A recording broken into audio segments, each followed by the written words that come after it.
All right. Good morning. Good morning. Hi, Morning. everybody. Thank you for tuning in for another episode of LearnBiz The Podcast. I am Sandy B here with the lovely Lisa K. Crawford. Good morning, Lisa. Good morning, lovely Sandy B. We're just so fresh and beautiful first thing in the morning. That's how we roll. We get out of bed like this. I don't know about fresh and beautiful. I still got about 3 degrees of bags because for whatever No. reason, I can't get myself together today, but we going to make it work and do what it do. So Yes. You were supposed today, to you were supposed to flow with that and say, yes, we get out of bed like this. nah, But that's that's one all thing right. that you're gonna get from this channel right here is you're gonna get the real story, not the Instagram version or the TikTok version. I hear you. We're not gonna do the filtered version because somebody I saw a post the other day where the guy was like he was looking at somebody that she walked up to him and she was like, "Don't you recognize me from such and such from whatever social media?" And he's like, "Put your filter on." And I was just like, "Put your Oh I was like, put your filter on because you have to think about it. We're in an age right now that unfortunately in relations, people can be really, really fooled. And that's the thing that's why I like to do these little Instagram reactions or TikTok reactions because a lot of times people put up the imagery of what an entrepreneur is. And it's like, it's a filter. It's That's not, awful. entrepreneurship is sometimes getting up real early. Entrepreneurship is sometimes being up really late. Entrepreneurship is sometimes working while you're on vacation. Right. Entrepreneurship is sometimes you're not going to be making a bunch of money. And it's That's true. sometimes you might make a great deal of money. That's Sometimes you're true. going to, have a lot of expenses. Sometimes you're going to be doing good and saving and stacking. So it's a lot of different things, but let's take a look this morning at the Black Millionaires. We looked at their TikTok information not long ago. So today we're going to talk a little bit about their TikTok and some of the little things that kind of are representative of what entrepreneurship is in on social media. Um, any thoughts, Lisa? Do you remember when we were doing the Instagram one? Was this the one that it was funny? There were some funny things. I mean, there were some interesting things. I know there was something that they were talking about, like the quality of life and things like that. And it kind of makes you think about what people value and what people see as important. But I let's take do a look. I do remember it, so it'll be interesting to revisit it and see if my recollection is refreshed, as they say. So the Black Millionaires on TikTok, they're also on Instagram. It's Black Millionaires with an underscore after it. Has a pretty good following both on Instagram and on TikTok. Um, and they do a lot of conversation about entrepreneurship and a lot of live streaming and things like that. But one thing that I always notice with a lot of these pages on both TikTok and Instagram is sometimes to me the imagery is a little bit skewed. Like there's imagery that is attached to entrepreneurship that I think is a bit damaging to everyday entrepreneurs. It makes us feel like we have to do certain things that in many ways we really just don't have to. Um, so the first thing I want to look at is this conversation that Angela Yee. I'm not sure if you're familiar with Angela I Yee from the am with Breakfast the Club. yeah, the break. She just left not too long ago, I think, right? Yeah, I mean she's still there. I think till the end of the year, but she's getting ready to have her own show, and in essence, it's going to be the Breakfast Club. I think from like 6 to 10, and then it's going to be her from like 10 to like 2. So she's going to have her own show. But she's not staying on the Breakfast Club at all. Like I thought she was going to stay and then she's going to do her show. No, she's doing her own. But listening to her story, this is what she's wanted. She's wanted to be able to have her own opportunities, and she has in the past. So she's just kind of coming back to where she came from. But this is Angela Yee speaking to the guy that represents the Black Millionaires, and she's talking about how to build a brand in media. And honestly, I think the tips that she's giving here are very similar to pretty much any industry, whether it's real estate or law or retail. But let's listen to what she has to say here. Any chance you have to be on the air. I was doing, a ton of interviews and networking at a lot of different events. And networking, I would say, is the next thing that is really important because it is networking. And so you do have to go out and show up and, mingle, meet people, but follow up.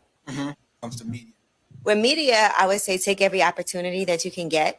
And I think that was something. So she's saying basically, we got to make sure that we take every opportunity that we can get, like whatever it is. It's being present, being out there, being connected to people. And Lisa, of all people, I know that you are a firm believer in this because we've talked about this plenty of times. What do you think about what she just said? I think it's spot on. It's exactly what entrepreneurs need to do. Not all of us are comfortable in those networking spaces. Making these connections with people where you don't know them and you're meeting them for the first time, and you have to have a few ice breaking skills and networking skills to navigate a room and all of that. And then after you do all that, and that's not necessarily easy, you heard what Angela said after that, you have to follow up. Yeah. Yeah. So like networking without follow up is as good as no networking. Yeah. So it's some work, and that's what she's acknowledging. And I think it's a hard thing sometimes for many of us to do because we're just so used to going through the motions. So it's almost like when I meet somebody, I connect with them, and then it's like in my mind, I think that's it. But it's like if I don't follow up with them, whatever it is that we were discussing and whatever it is that we might have been able to collaborate on never actually comes to fruition. And so the next time you see that person, it's going to be like, oh, that's the person. Yeah, I spoke to them. They didn't follow up.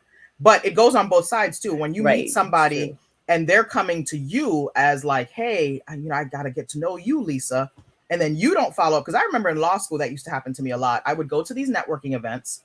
These attorneys would come and they'd be like, hey, reach out to us. Don't hesitate to contact us. And then I would reach out and it would be crickets. And then I reach out again and it would be crickets. And it's just like no response. And it's like those types of behaviors leave an impression. Right. It makes people feel like, oh, no, they just talking.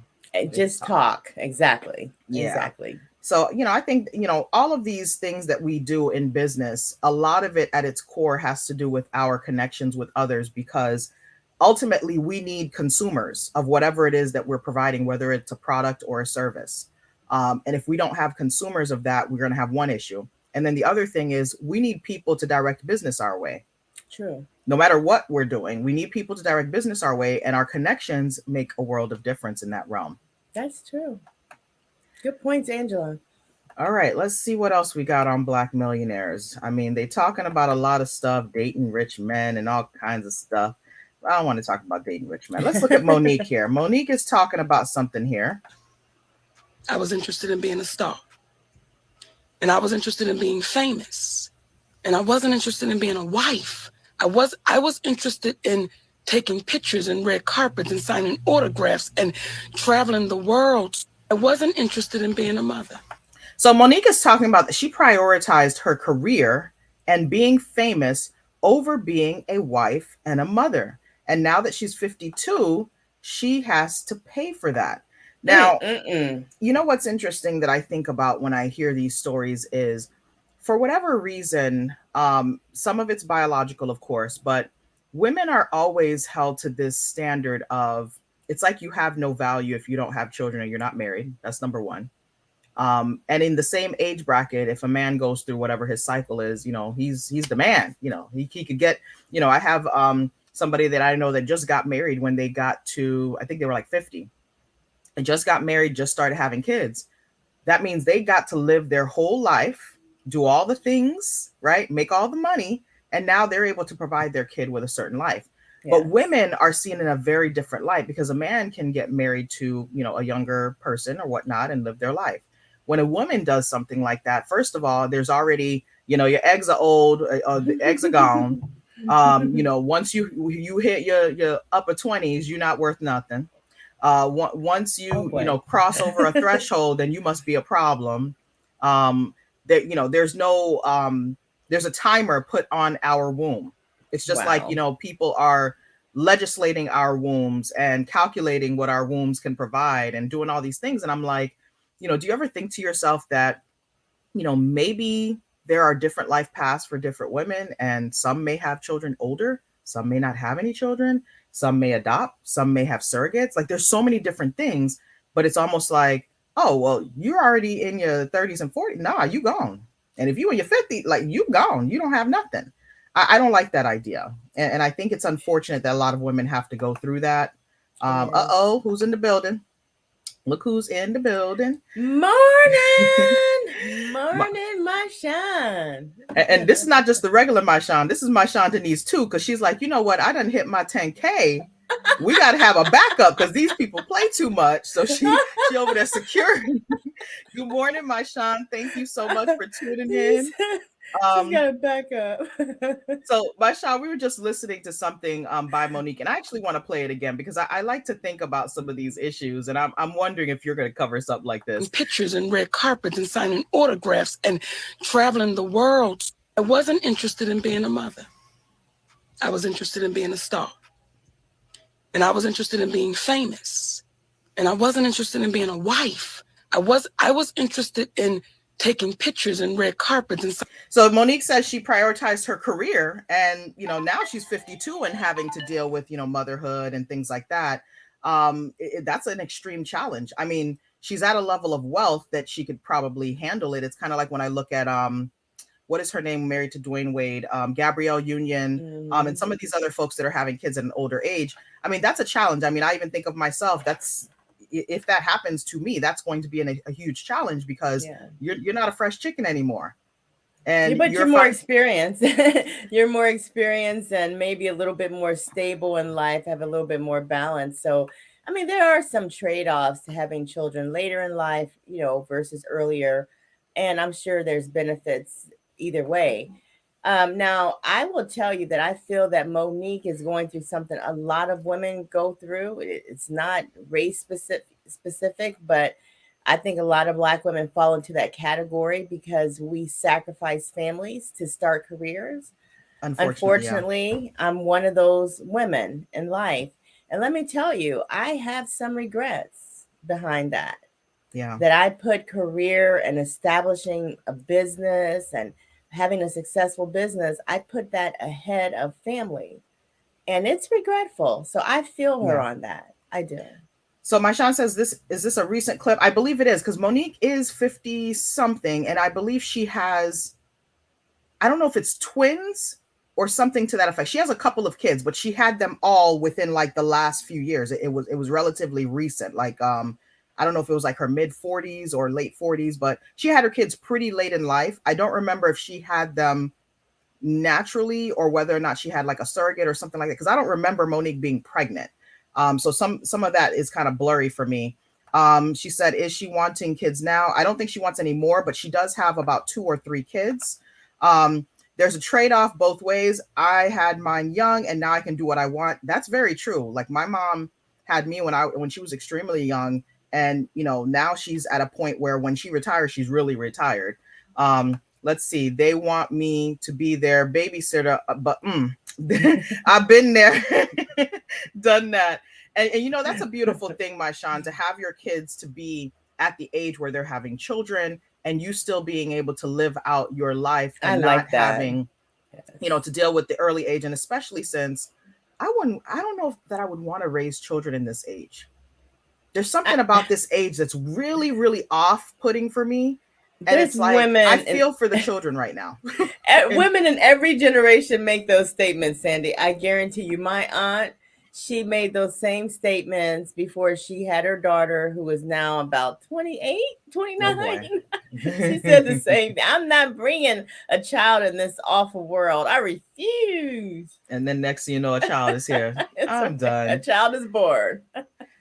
Yeah, but these times are tough. Like I look around social media and, the worst of social media is not the misinformation and the foolishness. It's actually the fact that people don't see, I don't think people see boundaries anymore. There's no respect for oneself. There's no respect for others. People think everything is recording worthy. People think everything needs to be on social media. And it's like, where, I feel like back when I was growing up, there was some boundaries. Like there were things for public consumption and there were things that you kept to yourself. Those lines are blurred. All generations say this. Yep. All generations, I think, deal with their batches of stuff. All right. We're taking a look at the TikTok page of Black Millionaires, and we love to kind of check out some of the things that are representative of entrepreneurship in the social media space. So we said, you know what, let's check it out today. So I was looking at something earlier. Today's price is not today's price. Yesterday's price It's not today's price. So this guy says, just sold a 2015 Audi to a 26-year-old whose main concerns were paying zero down, having something better than a Nissan, monthly payment, $835, and she's hyped. And the APR is 28%. And she didn't even ask. And what is that? What is APR? No, I'm just saying, I know what APR, but I wonder if this young lady really even understands APR. Because if she did, she would have had to have known that she was getting ripped off with a 28% annual interest rate. Oh, look, my Sean says no respect at all during this time, and then she said goodbye. Look, it's you know, the respect, the understanding, the checking to see what makes sense. I think we're just lacking all across the board.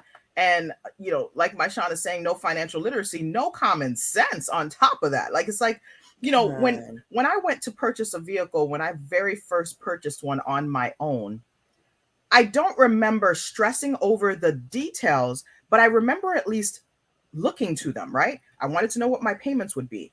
I wanted to know what my interest rate would be. I wanted to know how much my car was going to be total. I wanted to make sure that it was in good, you know, operating condition, and, you know, that I was going to be able to afford it. And there were just questions. This feels like this person just wanted something better than a Nissan and didn't want to put anything down and was willing. And, you know, there are so many people, especially in this world of entrepreneurship, there's so many people willing to do things just in the name of showing that they have something. I can't count how many people straight out of law school, Lisa, straight out of law school, get that first job. No guarantees, of course. You can lose that job tomorrow. They go out and buy that BMW or that Mercedes. That's their first purchase. They go get that big house. They go get all the fixings, right? But what happens if you lose your job tomorrow? We're not talking about that. We're talking about image right now. We're talking about image. We're talking about fake it till you make it, that you have to look like success sometimes before you even get there. That's the mindset of those people when they're in those spaces. And they don't, if something falls through and breaks through, it can be over just like that. So you just pray that you actually hold on to that job and everything works out so you can continue to pay your bills. If not, you're out there in that rat race with a lot of folks scrambling to get that next means of income to support your bills. So I see it happening all the time. I think as long as, you know, people are out there and they kind of got to play catch up, we're going to see things like that. But also, I saw where somebody made a comment about selling that 26-year-old that car with 26% annual interest rate, 28. APR, 28% APR. And what was it? Something else that was ridiculous about it? What was $832 a month. Okay, that's really ridiculous. And for someone to sell a 26-year-old that vehicle like that, I think it is a travesty of justice. I feel that it might not be illegal, but it definitely is unethical to me. But because you know better, you're in that industry and you know that young lady is getting ripped off, and you just gonna go ahead and do it without at least giving her information so she can make an informed decision. Is that your obligation? No. I don't know, but you should really, I mean, you got to have a conscience out there in business, don't you? No, you don't, because here's look at what my Sean just said. I'm a pick me.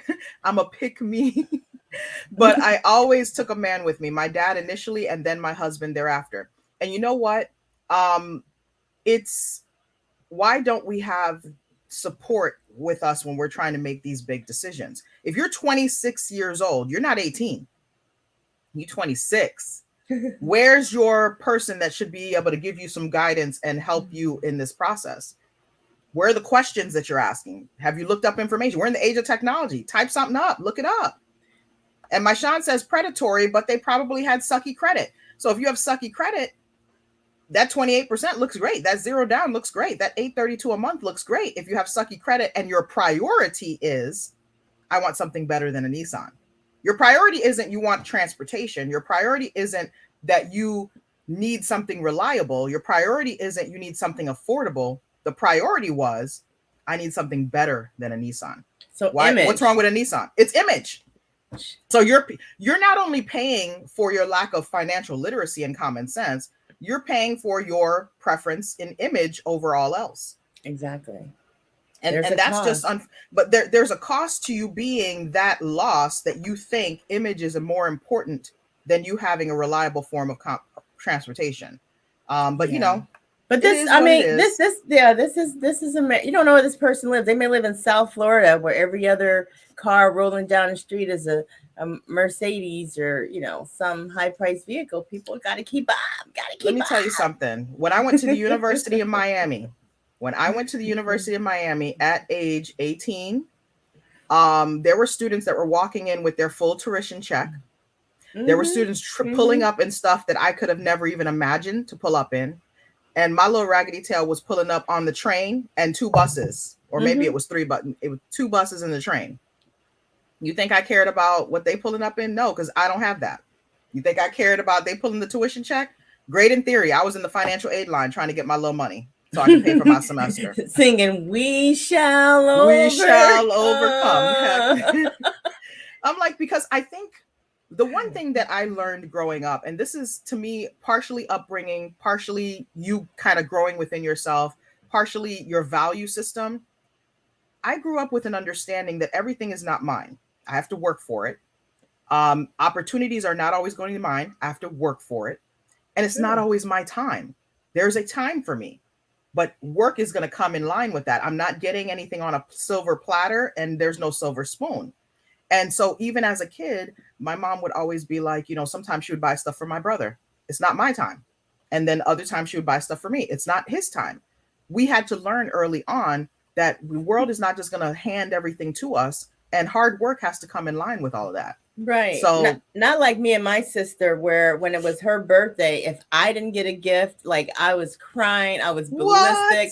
I'm like, how can you buy her a gift? It's like, it's her birthday. Oh my I didn't understand that concept. So for the longest time, there had to be 2 gifts, no matter whose birthday it was, right? Man, my mom would have whooped both of our behinds, and then nobody would get nothing. Finally, we had to realize, like, oh, okay, we finally get it. But for a while there, you couldn't get away with that with us.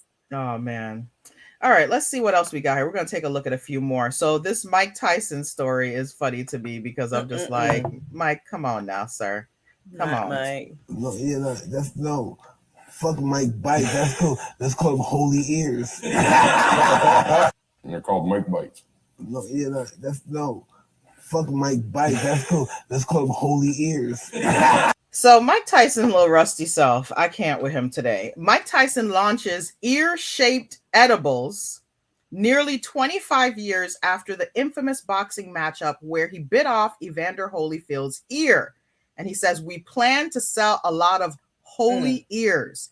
And I think it says on the wrapper, Mike Bites. And I'm just like, bruh, what you think about this, Lisa? Because it just sounds crazy to me. Does he hear what he's saying? He don't care.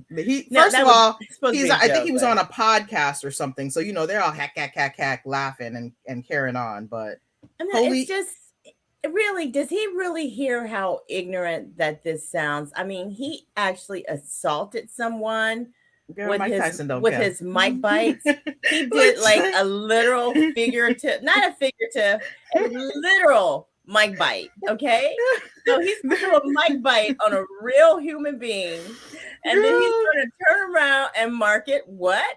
Mike Bites. They're going to be called Mike Bites or better yet, they should be called Holy Ears. I'm like, what? Oh my God. Who told you that this was okay? And I'm always curious in these types of situations. My son said, stop it. Whether or not Evander Holyfield could potentially sue him for maybe intentional infliction of emotional distress or something like that. Bringing him back up again. You know, I got to go to the doctor. I need therapy all over again because you done brought this back up, and all of a sudden I'm having some type of mental reaction. Look, I could see a lawsuit coming out of that or some kind of foolishness. And he can try at least. Mike, why, Mike? Why? I don't think it was funny.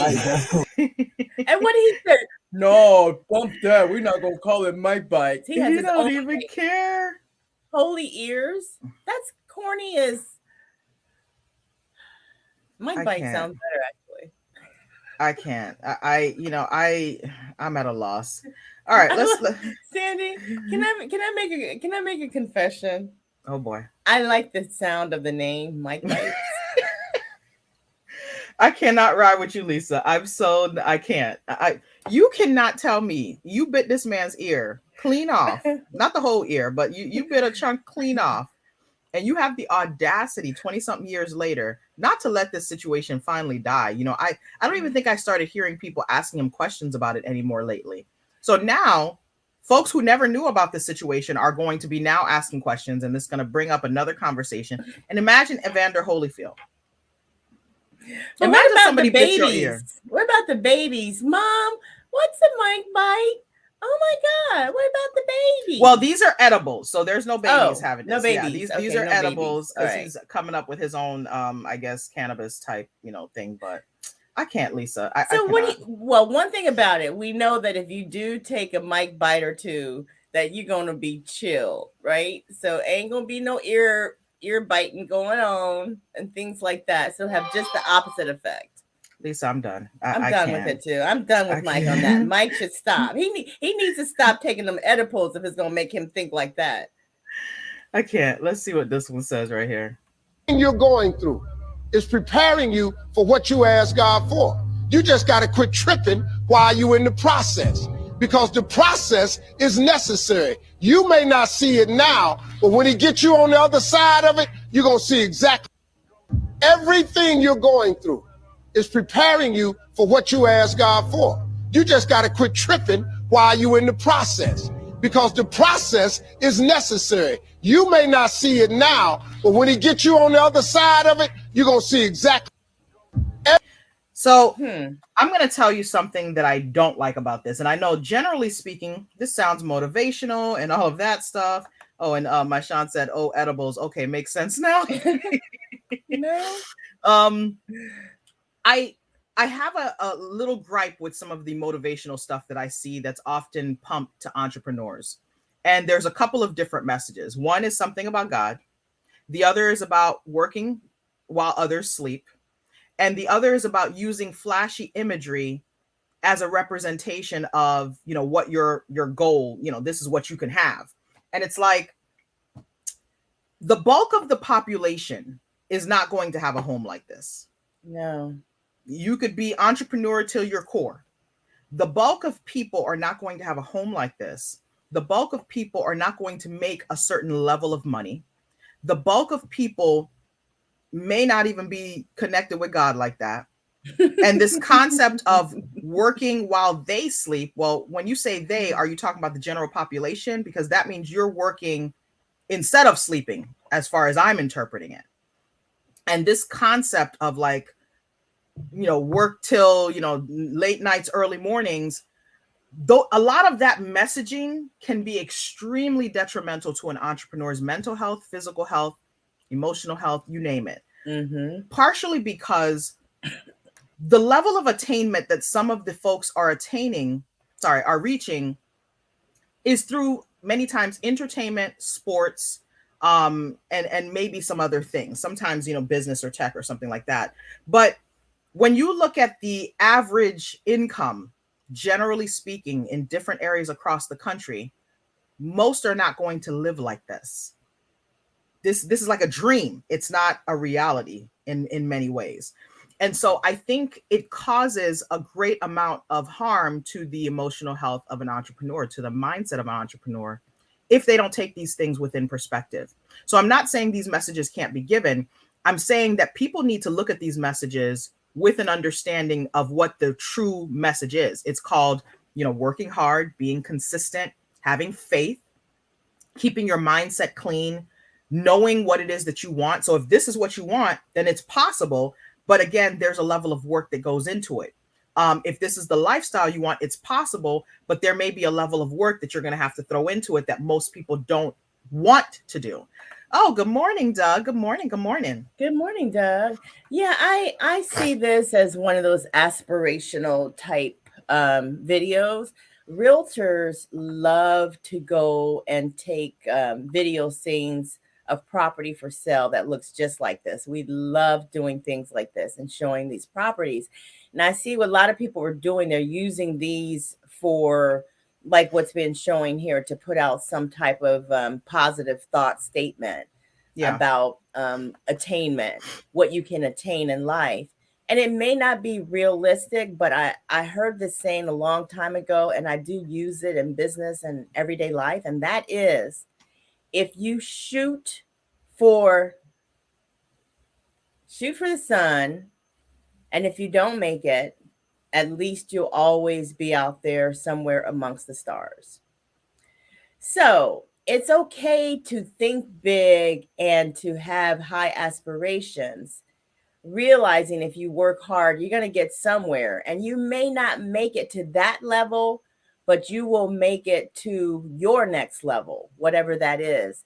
And as long as you understand that, that's all there is to it. So your $1 million mansion may not actually be a $1 million mansion, but for you, that's your $1 million mansion. And so you just got to put these in perspective. Now, there is a female trucker who made a comment to this video, and she says, I will have a home like this one day. And 6 people liked the fact that she said that. And why is it important to say it? Because you have to declare what you want, first of all. So I think a part of the mindset is good to think real, real big and think real, real out the box. But just realize that there is a certain level of reality that we all are operating within. And you cannot forget context. And other than that, I'm okay with it. And, I do just a small bit of pushback. As long as you understand that even if you're shooting for the sun, that you're not going to actually touch the sun because you will get burned. And I think a lot of times it's good for people to say certain things to themselves, but I also think people need to fill themselves with realistic things, right? Because understanding that a home at this level, you would have to financially be at a level. And my fear always is once somebody gets a little something, they go and get this, not recognizing that the bills may be thousands of dollars per month. And the reason I mention it is because there's a social media personality. Her name is Supa Scent, and she has a makeup line called The Crayon Case. And I remember her early on and then later on. And there was a point in time where she was having these kind of meltdown type moments where it was like she wanted to go back in time because things were simpler. And she actually enjoyed her life more. And she had less responsibility because when you start to attain a level of wealth, people don't recognize what that might translate into. Yeah. For her, it translated into her monthly bills being thousands and thousands of dollars because she went and purchased this massive, she could fit probably her whole family and then some. And I mean, the generations included.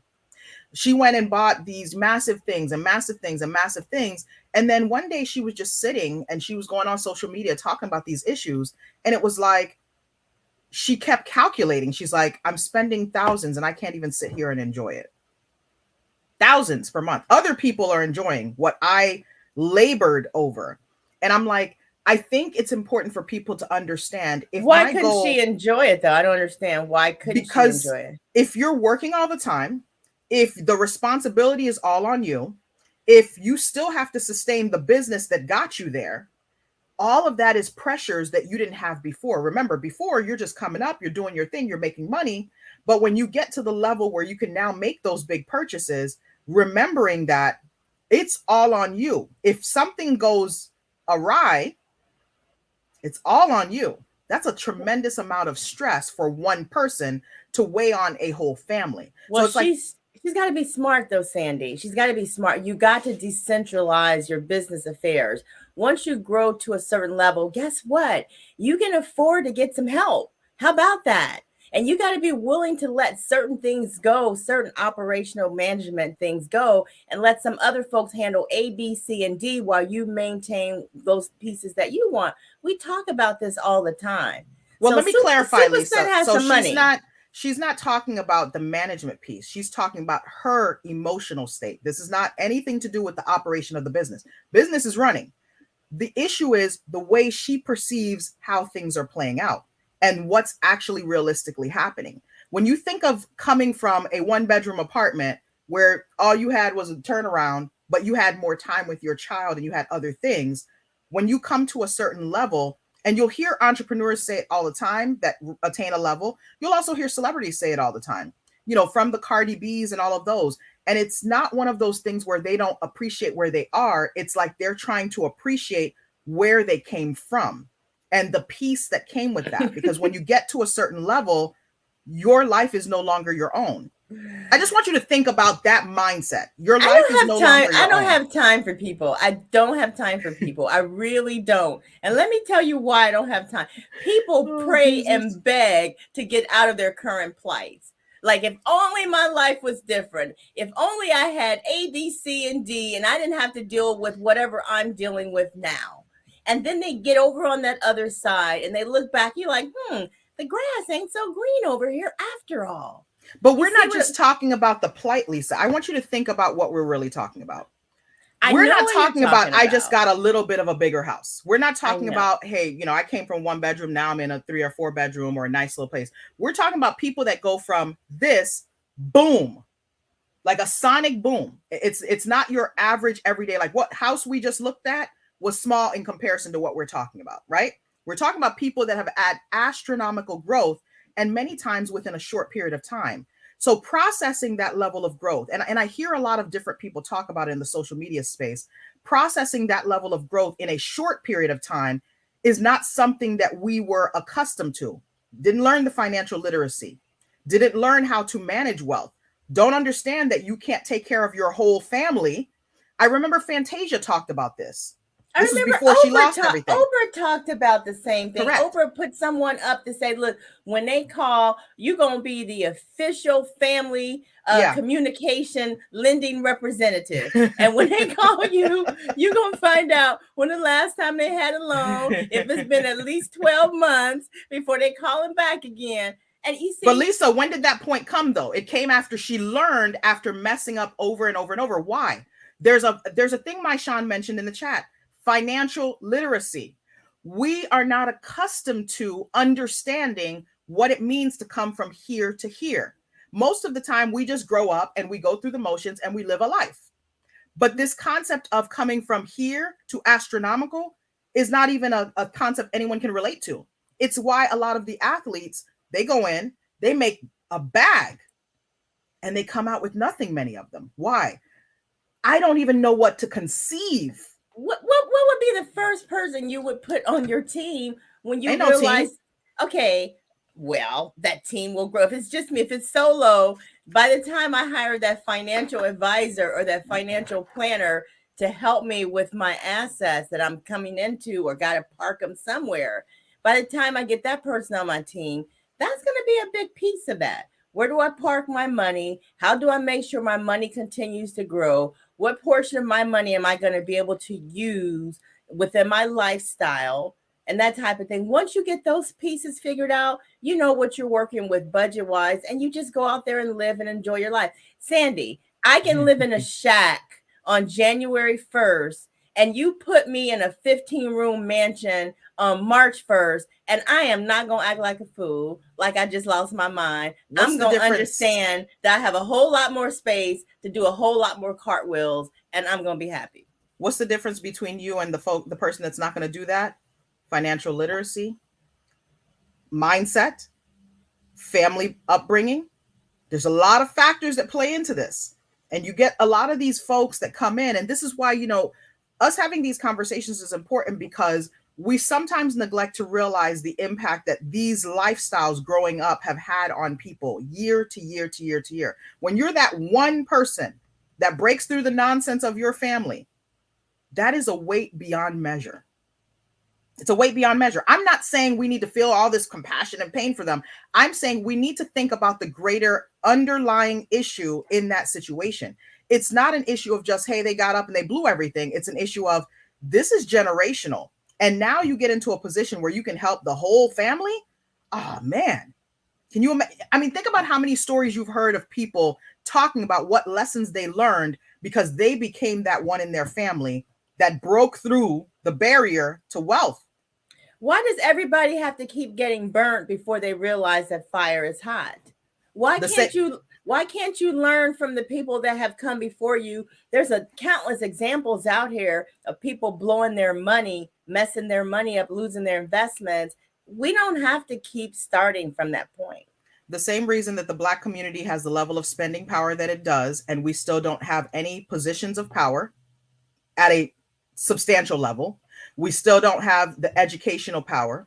We still don't have the community power. We still don't have manufacturing, supplier, developers. We don't have any of these things. We don't have infrastructure within our community.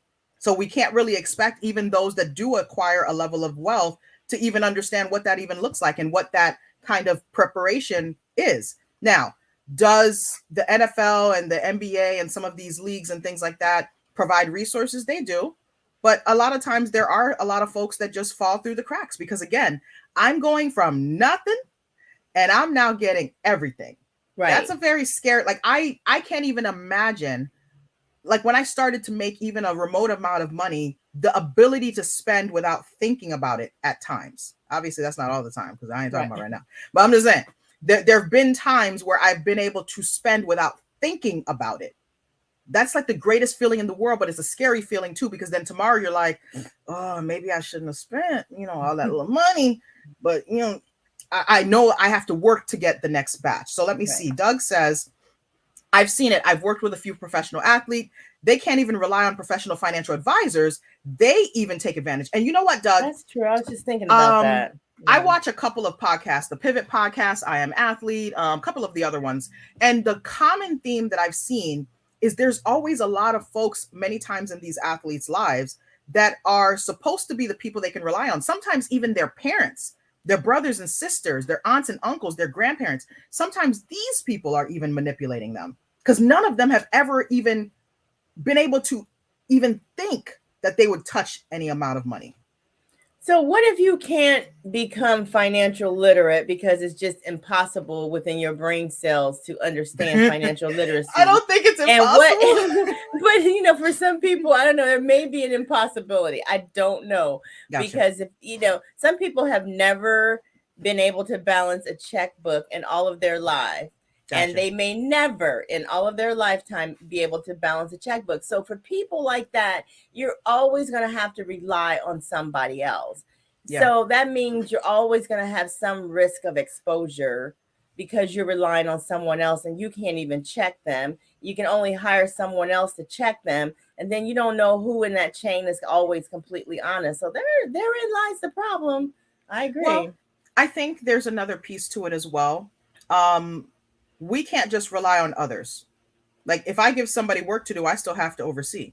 If I hire somebody to manage my books, I still have to look at, what they're giving me back. If I'm hiring somebody as my advisor, I need to be able to understand, which means they should be able to explain to me in layman's terms what it is that I'm looking at. Right. If I have an account and money's coming out of it, hey, what's this $1,000? What's this $500? What's this $2? What's this $15? Right. I need to be able to know what's happening. And part of the issue that I've seen with what Doug's talking about with these professional athletes is many times somebody's handling the stuff and that's it. There's no checks and balances. There's no, hey, we need to have a meeting to look over. Or even if they're having a meeting, they don't even understand what's going on. They're not literate enough financially to even understand. And so don't feel bad when you say that what is a debit? I don't understand what a debit is. Make them folks explain those bank statements to you every month. You see, make people be accountable to you when you're paying them. And that's what we have to stop doing, feeling like we have so much foolish pride that we can't let somebody know what we don't know. Hey, if you're paying those people, you make them explain everything to you like ABCs and don't assume nothing. So we got some issues too that we have to just be in a position to learn and stop acting like we already know. Yeah, facts. All right, let's see what else Mr. Black Millionaires. We got a couple minutes. We wrap this up. Let's see what else Mr. Black Millionaire is talking about. So he has something here that says how much was it? They gave it to me. So you're not gonna tell me how much was it? They gave it to me. I don't believe you. Why? How are they gonna give you something like that? They were like, hey, Okay, yeah, they gave it to me. No, they didn't. Just tell me how much was it? Things, but do it responsibly. One of the benefits of owning a Rolex is it appreciate in value, right? So other than the watch, the most important thing when it comes to owning a Rolex is the actual paperwork to show that your Rolex was purchased from an authorized dealer. So when you go to resell it, you got the paperwork. This is what holds your value, right? So we're going to go look up my Rolex, and I'm going to show you exactly what I bought it for and how much it's selling for 6 months later. I bought it for $13,000 June 29, 2021, and now it's selling for $19,500. How much was it? You ain't gonna get my money for that. No, Mike, the best part of that is they gave it to me. They gave it to me. I've heard a lot about watches, mostly from men that were talking about their investments in different types of watches and the valuation of watches, and watches, depending on which type of watch you purchase, being an asset versus a liability. Now, of course, the catch is you got to have enough money to purchase the watch. So if you don't have, like you said, $13,000 or whatever the amount is, you ain't buying that watch. And then you also have to rely on resale. So I don't know that it's something that I would just get into without understanding, the market, also not understanding whether somebody's selling you a phony. You would have to know exactly what this thing looks like. You might have to go to a store where you could physically see, what the little paperwork looks like, because this is an area where I could see somebody giving you something that's fraudulent because of the high resale value. So I would be very cautious to be getting into this realm unless you have done your due diligence and research and made sure that you understand the nuance to this type of industry, which is, just luxury watches. Right. You gotta have that perpetual dial that just goes around, not that tick tick tick tick tick tick. Yeah, not my thing. So that's a beautiful thing, but I love that they gave it to me. No one is like nobody ain't gave you nothing for $13,000. Ain't nobody done gave you nothing for $13,000. So if somebody come home talking about that they gave it to me, then you just go find those financing papers somewhere or see where they took that money out of the bank. Because no, nobody wins what Rolex is on for 30 years of employment. I'm done. All right, we got to cut. Let me do this last one. I think Alrighty. We'll do this one. Buy a new car unless you have at least a $1 million net worth. Come here, Dave. When I used to be broke, when I just got out of college and was trying to figure out this whole life thing, I used to listen to Dave Ramsey, right? Until I started studying and realizing that blanket advice like this is very dangerous. For one, you can have $1 million net worth and not have any cash flow. And you can have a lot of cash flow to afford a new car and not have $1 million net worth. Once I did some quick math, I realized I was not actually saving money driving an old used beat up car, because in my 2010 Chevy Cruze, my insurance was $260 a month. When I upgraded and got a 2021 Silverado, my insurance went down to $120 because of the new safety features. I also don't have to spend anything on maintenance. Don't buy a new car unless you have at least a $1 million net worth. So I don't know the motivation behind this. Don't buy a new car unless you have a certain whatever it is. I think a vehicle depends on where you are, what you need the vehicle for. As an example, you can't live in South Florida with no vehicle. Right. Where you gonna go? Many streets don't even have sidewalks. So and access to a bus. We don't have a streamlined transportation system. So having a used car can be a challenge, but you don't have to have why do you have to go to old beat up car? You don't have to have an old beat up car. You can get a used car that is at a reasonable pricing. No, not anymore. Oh, sorry. Well, I'm not talking about now, but I'm sure used cars are a mint, but yeah. Look, I'm trying to see if I might be able to sell my good old Dodge. I don't have a Dodge. What am I talking about? My Buick LaCrosse. I need to get rid of that. I'm hoping someone will buy it from me. You probably get a nice little pit because used vehicles they're holding their weight and value these days, and then some. Although, we'll see what the market is constantly changing. But I will tell you that I don't agree that you have to have $1 million in net worth in order to purchase a new vehicle. I wish he had stated the reason why he said that. Well, most of the folks in the social media space don't really give reasoning. It's like a catchphrase or a quick little blurb. And it's always left to interpretation. And so, if you're a Dave Ramsey follower, you're going to fall over whatever he says, kind of like you're watching a Joe Osteen or some of these, they give you the little motivational blurbs or the things that, they think are the golden nuggets. And a lot of times people will eat it up as if it is where it is born. But it's all up to you what you can and cannot purchase, when you can and cannot purchase. Right now, of course, the market is a market for used cars because of, I think it has to do with car parts or something for the new cars. Yeah, something about the technology. Supply side economics has been a big factor. I just saw a brand new luxury vehicle being advertised in a commercial yesterday. The sticker price on the commercial was $57,000 for a brand new car.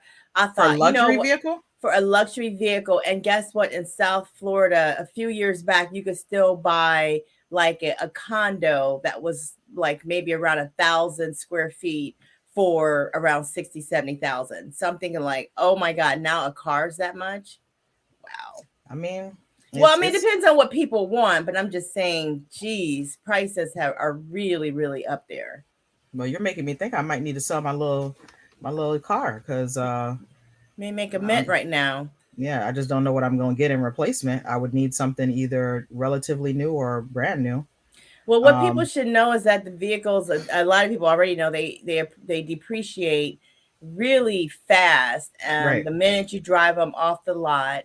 So you are holding a debt, and that while that vehicle is an asset, that asset's value depreciates a lot faster when you're driving it around. So you end up having a vehicle that's only worth this much, and you're having a debt that's much more.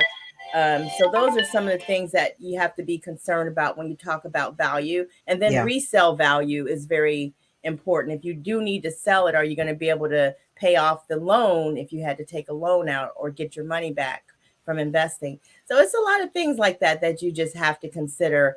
I say find financial friends.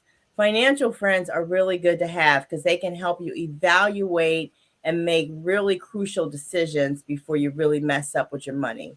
If you're not sure, invest or talk to them. Yeah. So this has been fun. Yeah. All in all, I like to take a look at different websites. Today we're looking at, let me pull it back up. We're looking at the Black Millionaires on TikTok. We did a video on the Black Millionaires on Instagram, and they had some interesting stuff on there. But, I always say to folks, be mindful of social media when it comes to business tips, business imagery, entrepreneurship thoughts, entrepreneur mindset, any information about financials. Because a lot of folks, they're going to attract you with the flashy things, but you have to be mindful of making decisions about the information yourself and not being, dismayed and not letting social media dictate your mental health. So when you start to see all these flashy images about entrepreneurship is not about flash. So when you actually find yourself in a position where you can be successful as an entrepreneur, the last thing that you're worried about is whether or not you can show people what you have. The one most important thing that you're hoping for is having the ability to have cash flow, having the ability to have savings, and having the ability to have investment that is giving you a return. So that's all I can say. Amen. Hallelujah, Sandy. You said it all. There's nothing left for me to say. All right, guys. So I hope you guys have a great day. Take a look at our previous video that we did, which was IG Biz Tips. We were looking at the Black Millionaires page. So it's at Black Millionaires with an underscore. And I think they also have a website too, but check them out. See if anything is of value to you. I always love to see us doing some great things and talking to people and sharing some news and information. So I can't hate on it. All right. Have a great one, guys. Until next time, we'll see you guys on Friday morning. See you Friday. All right. Bye. Bye.